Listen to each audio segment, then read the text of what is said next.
We're just going to a live recording almost. It would be time. Lisa Archer. All right, welcome everybody to this City Planning Committee meeting for Monday the 3rd of May. We have everybody here: Alderman Briscoe, Councillor Harvey, Councillor Dutta and Councillor Coates, and an apology from Alderman Barakis. I'd like to advise that we're recording this, so there's audio and video of this meeting recorded and live streamed to the community via the City of Hobart YouTube channel. And if there's any elected member present who's not yet signed in, please do, according to the COVID-19 Safe Plan. And please put your electronic devices to silent or off. I'd like to acknowledge that we meet on the land for which the Muwinina people have been custodians for many years, and acknowledge their elders past, and also acknowledge the Aboriginal community of Tasmania. Confirmation of minutes. So moved. Thank you, Alderman Briscoe. Those in favour? Aye. Those against? Items carried. There are no supplementary items to consider. Do we have any indications of pecuniary or conflicts of interest? No shares in the bank. Will we have enough time to get through the agenda? Item 5 is transfer of agenda items. No. Item 6 is Planning Authority items, consideration of items with deputations. There are no deputations. So we come to item 7, and we are now acting as a planning authority. 7.1, applications under the Hobart Interim Planning Scheme. 7.1.1, 76 Liverpool Street. I'd like to move the recommendation and note the amount of paperwork you've got to do just to put up a few signs or replace a few signs, apart from the little alterations, a few alterations, but it seems an extraordinary amount of paperwork. Anyway, so I've moved the motion. I'm not going to say anything about it. The officers recommended approval. Okay, further discussion? Yeah, I can't really. Hang on, I haven't quite got my head around the changes to the facade. The signs are all fine, but what sort of brickwork will be removed, or? It's just a change the logo, isn't it? But removing the ATM, so that's on the mall side at the bridge, on the bridge over the Hobart Rivulet. So, okay, so that'll be all glazed in rather than what it looks like now with the ATM at it, in one of the windows. Mr. Noy? Yeah, look, I think there is some tiling removed, and the facade itself is removed. Yeah. And a new treatment is provided, and I'll refer you to Scrolling away here. DA05. So yes, much more glazed treatment. And that's not a heritage component of the building anyway. I don't think that particular area of glazing. Not that lower facade. No, definitely not. Yep. Further comments? No. If not, I'll put the motion. Those in favour? Aye. Those against? Items carried. We go now to reports. 8.1 is the proposal to amend the Southern Tasmanian Regional Land Use Strategy. So page 209. I'm happy to move the recommendation.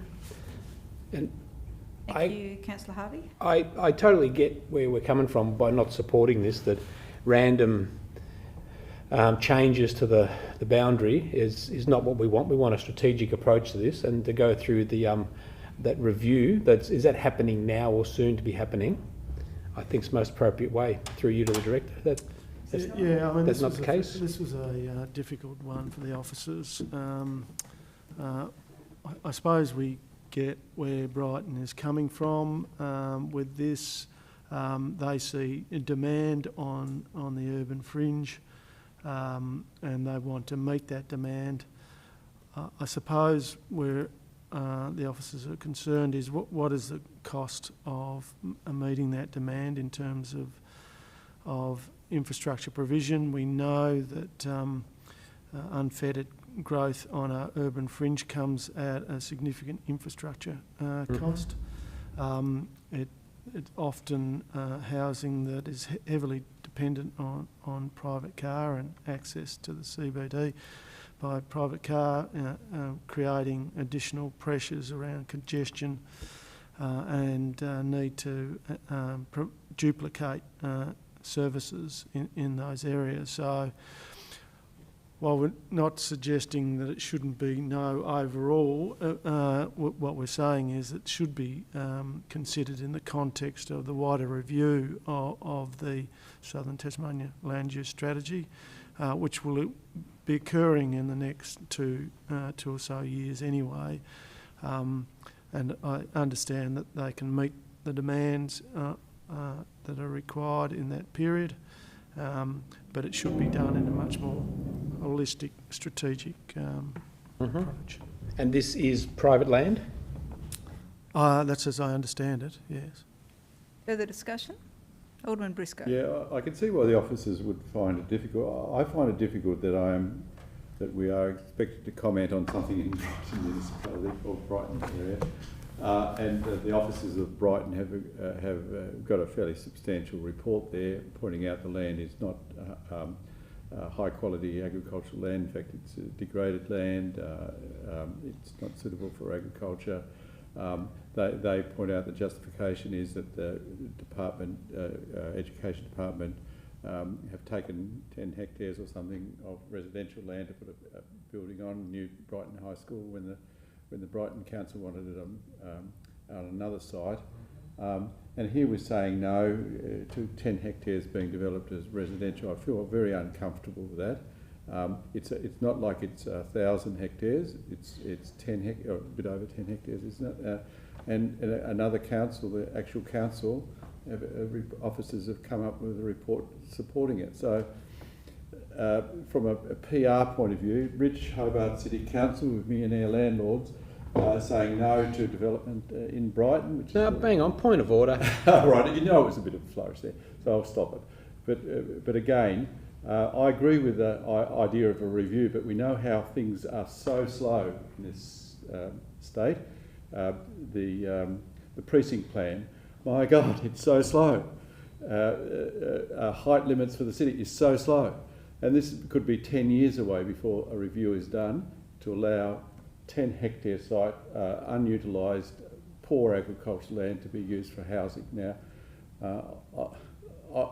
I understand the council's point of view, but from a big point of view, the broad picture, it's not a huge chunk of land. It's not as if half of Brighton is going to be rezoned residential. It is a small block of land, and the officers of the Brighton Council have recommended for approval. So I'd like to think that we wouldn't be part of it personally, have no decision, because it is a decision they've got to argue in front of the CPC. Yes, the Tasmanian Planning Commission, not us. And Thank they're just asking for a support or otherwise. So, Well, they're asking for it. We're obliged to give it. Excuse me. Could I just flag an alternate motion that we don't either support or don't support or not support. In other words, we have no opinion about it. Okay, so until a review is foreshadowed done. motion to Foreshadowed motion, yeah. support Brighton's push to do this, to extend the urban Yeah, growth the boundary. current motion is, yeah. Further discussion. Councillor Coates. Look, I find myself thinking the foreshadowed motion is a good one. I mean, I guess I'll just make the point that it would appear that Brighton Council did their planning correctly. They had designated land for residential development through not necessarily any action or fault of their own. That is now being used for a high school. And what they're asking for is not to try and get extra, if you like. It's to try and, if you like, meet their original planning. I don't think what they're asking for is in any sense outrageous. And I guess I'd cast my mind if a similar thing happened in Hobart. If we had a government coming along and say, look, we're going to take this parcel of land for a school or for an extra lane on a highway or what the case may be, we might find ourselves wanting to, you know, similarly put on an extra little bit, and it would seem odd to us if Brighton Council or New Norfolk or Huon or someone said, oh no, we don't like that. So look, I think what they're asking for isn't outrageous on the face of it, and obviously they've had their own report compiled, but I can understand where officers are coming from in so much as the strategy. So I'd find myself probably supporting the foreshadowed motion. Thank you. Councillor Dutta, did you have something to add? No, I'm quite happy with what I have read and would go along with the recommendation. Thank you. To your point, Alderman Briscoe, just in relation to the land use strategy, which is a really important document, and I share your frustrations in relation to how slowly that is being processed. And I know that the Greater Hobart Councils, as well as the STCA, wrote pleading for candidates to think about forward, you know, advancing the land use strategy, because that's a really critical component of this, and of course to review the urban growth boundary. So, you know, I would suggest that we at least amend this motion to, because of these increased requests relating to the urban growth boundary, the urban growth boundary review and the demands for dwellings, that the council seek urgent action by the state government to fast track the review of the land use strategy. Review, you like to bring that review forward? I think that's a very good idea, and I wonder if we could vote on that separately for the other. Well, yeah. I mean, would you? Sorry, I'm not sure what you're supporting. Which motion? I'm suggesting in the first half, because I haven't actually finished what I'm saying, but I'm suggesting that in any event we would want to ask for an urgent review of the Southern Tasmanian Regional Land Use Strategy, because it's 2 years away, is it not, Mr. Noy? Well, the Department of Justice put out an indicative timeline for the Metropolitan Plan and the Regional Land Use Strategy, and they were, and it wasn't specific, but it said 2022, 23, around that time frame. My concern is that I think it's shared in this room that there is these ongoing demands on our boundaries, on, you know, for dwellings, and that we need this overall planning to occur. So, you know, the land use strategy is that guiding document that is silent at the moment, because when was it first written? 2010. 2010. So, you know, like it's way out of kilter with the projections that we have. So you're suggesting an amendment on put a 3 on Alderman Harvey's motion? That's right. That's right. To bring forward the timeline for that. Yep, I can send that to you, Dave, if you like. Seek urgent action by the state government to fast track. Vote on separately. And just to the point of how, I mean, we're going to get more and more of these tests of our urban growth boundary, and it's my understanding that there is well and truly enough greenfield and infill sites within the current boundary to sustain growth over the next 20 to 30 years. That is the initial modelling that's been done does indicate that that's the case. Yeah. So, and the modelling is done at low, medium, and high growth rates. So there has certainly been that modelling has been done. Can I ask a question, Chair, about that? So that's what they call land banking, is it? The developers who own the land, or the landowners, whilst it might be part of, inside the growth boundary. Yes. So there wouldn't be any pressure on them if they didn't wish to subdivide. Would there? I mean, there's no incentive to subdivide unless you wanted to. Well, no, other than rates and taxes, land taxes that they would incur on that land. Yep. So, Chair, through you to the Director, did we put in a submission recently with regard to the review of the urban growth boundary? There was those.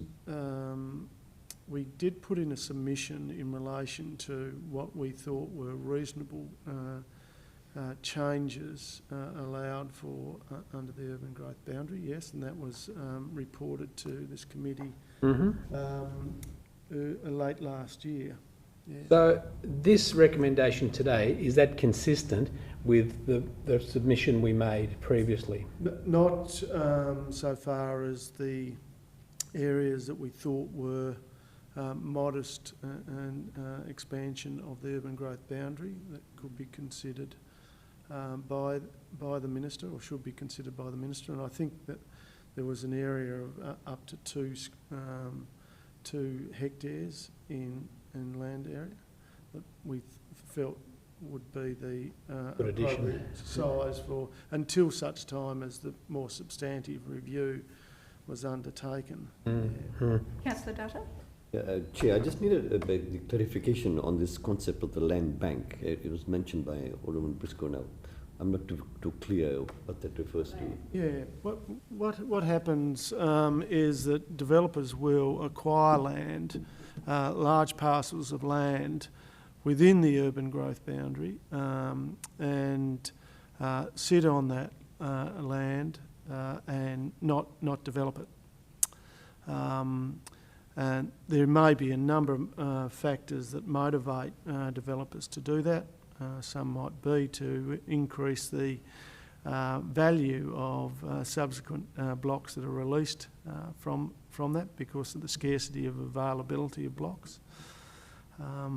And it might be, demand might be another factor, that there isn't sufficient demand to undertake that development, or the cost of development itself, and not being able to get a return. So there are a number of factors that a developer will land bank land, but there is a concern that some of that motivation may be to hold on to it and to maximise, and you understand why they'd want to maximise their returns.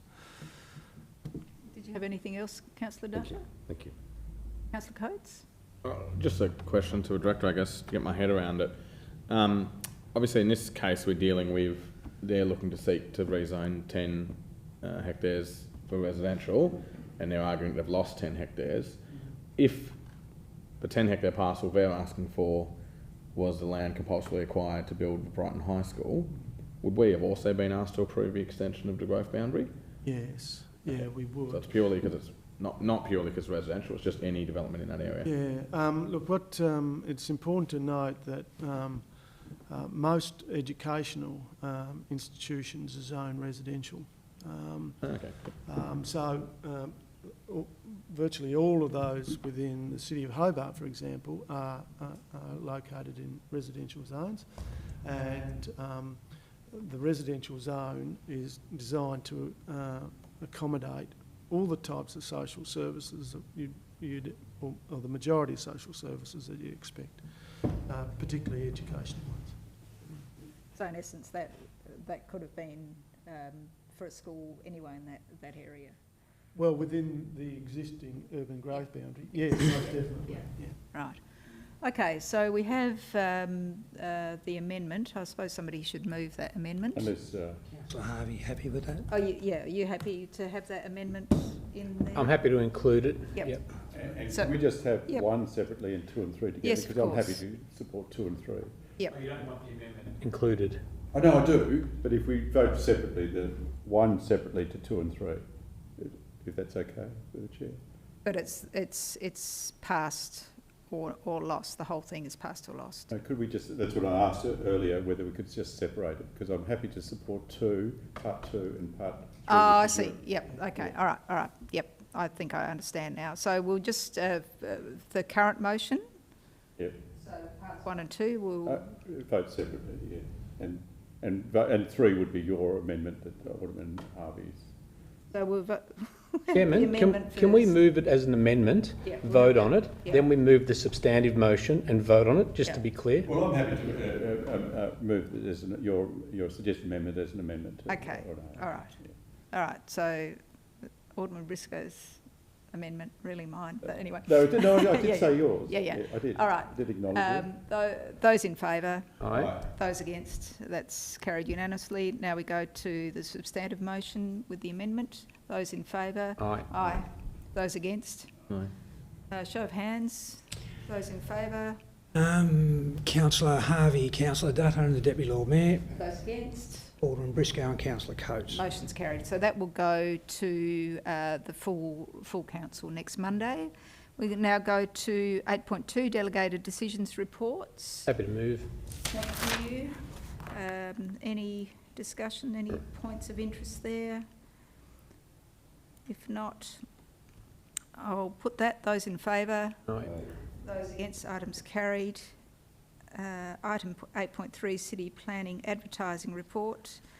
But I just have a question, Ms Aby, just in relation to, well, there's a couple of visitor accommodation places. So 1816 and 452, 1816 Sandy Bay Road and 452 Queen Street. I note that Queen Street is an apartment block. I'm sorry, I haven't looked into the background of those. Okay, so I'd be interested to see what sort of impact there might be on direct neighbours. And 1816, whether that is an apartment, I mean, that would be Lower Sandy Bay Road, so I'm not sure if that's, you know, a separate dwelling or not. But I'd be interested to know that.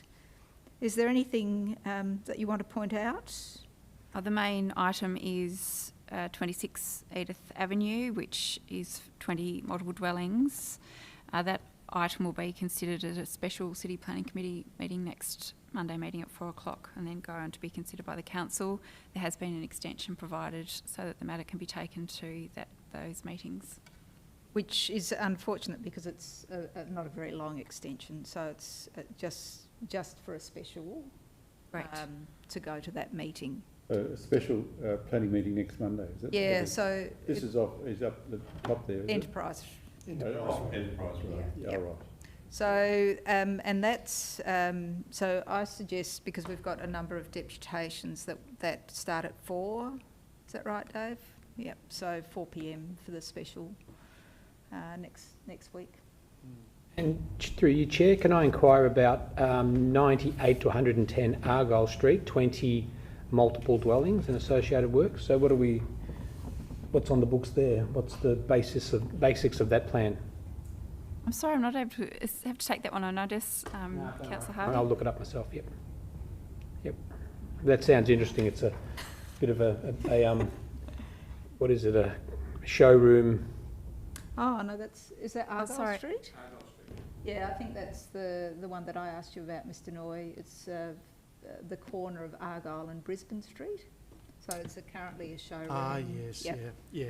No, yes, that's, we've had an application for this for a little time, and it's currently a showroom adjacent to a showroom on the corner. All of the old metal Brisbane and fabricators. Argyle. And so it's for multiple dwellings. Opposite the fire brigade? Yeah. So how many stories will that be looking I at? think it's 3 or 4 of that order, maybe Okay. a little bit more. So. Yep, all right. Look forward to seeing that. Next to the Menzies building, which is Yeah. that size anyway. All right, who moved that? I'm Councillor happy to Dutton? move it. Yep, Councillor Dutton. Those in favour, those against, items carried. Questions without notice. Any questions without notice? No? All right. Why was our agenda so small today? Item 10 is closed Take that portion. notice. Ask somebody move, that we Oh, move into that the was a serious closed. question, actually. Oh, can we just, It was a serious question. Oh, right. Oh, sorry, could you open that again? Why was the agenda so small today? We only had one application that was dealt within the delegation of committee and Right. council. But there are many other, sorry if I have a supplementary question, there are many others that have been dealt with over there. That's correct. Right, okay, thanks. Probably in that 8.2 delegated decision report, isn't it? Yep, okay, thank you. Now, I'll ask that we move item 10. Can somebody move that? Councillor Dutta again? Yep. Right, thank you. Those in favour? Aye. Those against? Items carried. So we now move into the closed portion of the meeting and say goodnight to